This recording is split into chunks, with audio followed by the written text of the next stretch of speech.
All right, for their analysis on Scott Morrison's Victorian visit and more, let's bring in the dynamic duo from Sydney, host of Chris Smith Tonight, Chris Smith, and from the beautiful Gold Coast, Sky News Queensland editor Peta Credlin. Gleeso, we'll start with you if I can. This announcement today from the PM, another $1 billion. These billions are just dripping off the tongue at the moment. It's called a Low Emissions Technologies Fund, carbon capture and storage, we're told. Also, methane reducing livestock feed. Half of this money will go to the federal government's Green Bank, the Clean Energy Finance Corporation, which I might add, the coalition was elected in 2013 on a promise to scrap, to abolish, but it's still there. I don't know. It's feeling more and more like Labor announcements this week to me, Gleeso. And Peter, it feels like a charade. I mean, we know Scott Morrison went over to Glasgow and, flew the flag for 24 hours and then hot-footed it back. Of course, that trip dominated by the French drama. But, I mean, the real issue here is the voters at home are thinking, OK, this is great, we're going to save the planet, we're going to transition into other areas around renewables. But what about those 300,000 miners out there who are thinking, what's the difference now between the Labor Party and the Liberal Party? And it just so happens, Peter, that in the last hour, I got the first bit of coal from the Adani Carmichael coal mine. Now, it's coal miners who will ultimately determine who wins Queensland because there's a swathe of them in seats in central Queensland. And, of course, they en masse voted for Scott Morrison at the last election because they thought Bill Shorten was shifty. Now, it'll be very interesting to see over the next few months, leading into March or May, whenever the election is, which leader, Albo or Morrison, can convince them that he's on their side. Chris, I think Gleeso's right there because, I mean, it will come down to the two leaders. I think I back the Prime Minister as the better campaigner there. But there's been plenty of opposition leaders, people said, that would never be elected who have ended up Prime Minister. So let's just take some of that with a grain of salt. The Hunter is interesting. I would have said the Hunter was in play for the Liberal Party 6 months ago. I think it's less prospective at the moment.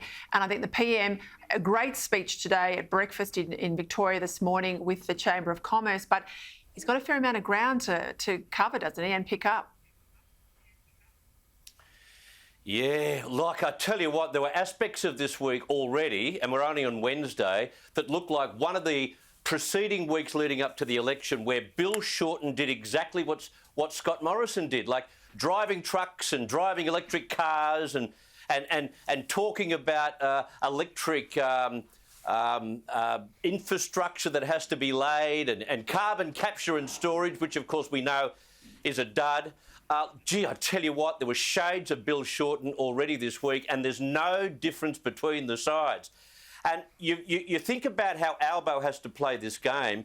He doesn't need to come up with a carbon tax or a price on carbon. He will almost replicate what Scott Morrison has in terms of getting to net zero by 2050, maybe a more daring attempt to try and get emissions down by 2030, but that's about it. They'll have replica climate change policies. He'll be playing the man, not the ball, which is what he's done in Parliament over and over again, and he'll keep playing with this lying narrative. And I've got to say, this week, when Scott Morrison said, he didn't campaign against electric vehicles at the last election, he plays into Albo's hands because we know he actually did at the last election.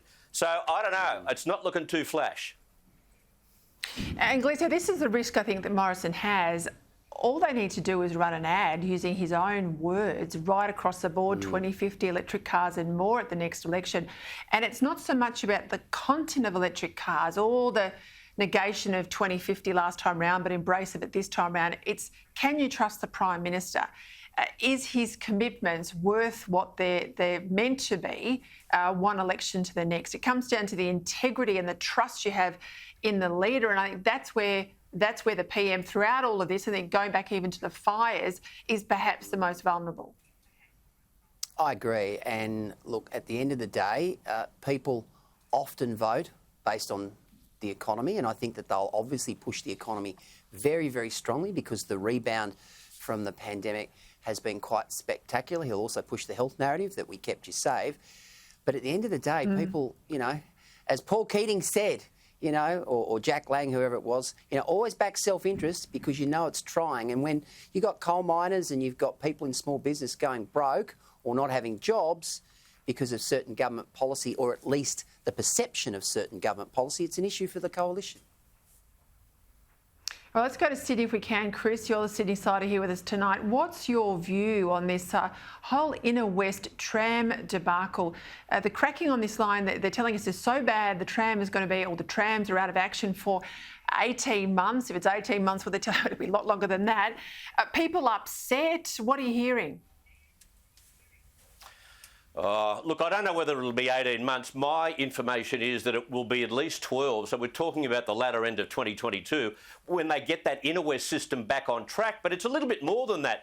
If you give the coalition in New South Wales 9 out of 10 for the way they handled COVID-19 and the vaccination rollout, you'd be giving them 1 for public transport. And Neville Wran, the former Premier of New South Wales, used to say, if you can't run the trains on time, you can't run the government of New South Wales. Well, if that was the case, and if he's right, New South Wales, the coalition, should have handed back their badge years ago. You've got the Eastern Suburbs Light Rail, double the price, $3 billion we paid for that, and no one's using the damn thing. You've got ferries that can't operate at night, new ferries that can't operate at night or can't go under Two Bridge on the Sydney Harbour, and now you've got this out for 18 months. It's a debacle, and they should not underestimate working class people who use these forms of transport to get to work. They should not underestimate how angry they are, because they are. And this highlights the class disparity too, because you've got Matt Keane out today, Gleeso, $100 million from New South Wales taxpayers to go out there and get electric cars, high-end value electric cars, and ordinary people that need public transport who work are getting nothing. Yeah, and you're right. It definitely, punctures that whole issue around the class warfare. And I think Matt Keane, look, he's got a Tesla. Bill Shorten's got a Tesla. Good luck to them. I'm sure that we'll need plenty of those battery stations between Sydney and Melbourne and Sydney and Canberra, because it sounds like all the politicians are about to get Teslas.